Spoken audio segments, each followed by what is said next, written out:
No, I cannot divulge kasi ano yun classified information yung iba. So, Pero sir, may bakit usapan kinailangan? yun. Bakit kinailangan That was mag-briefing? an executive session for validation.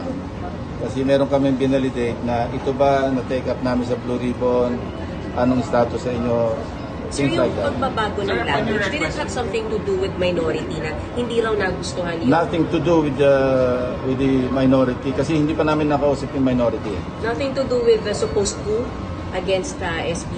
Wala. Yung Nothing pag-change to do. ng language? Ano yun? Sa majority pa lang yun.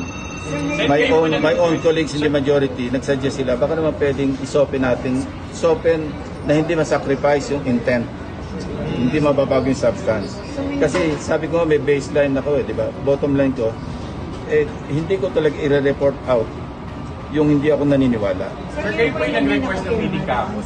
Wala pa nga kasi nga pinafinalize yung draft para bukas mairaw. Sir, yung mga hinahanap ng ibang senador na dapat may madagdag, may mabawas, may meron It's bang not for them. nangyayari? Kung meron silang ganong suggestion, mag-present sila ng ebidensya. No? Madali magsabi na bakit ito wala, bakit ito nandyan. Where's the evidence? We go by the evidence na nag-gather sa Blue Ribbon hearings. We cannot go beyond that.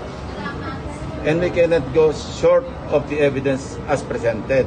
Hindi pwedeng say so, madaling mamuna Bakit si Speaker ganito, bakit? Nasa ebidensya mag-present sila, they are members of the committee. Tumulong sila, hindi sila, instead na mag-criticize lang, tumulong na lang. Recommended for TI din ba, Sir, si dating Speaker Romualdez? Hindi ko matandaan kung kasama siya sa ano. Sir, si PBBM po, babalikan pa po Malayo ba? na. Kasi impeachable officer ang presidente Na-dismiss na nga yung impeachment complaint.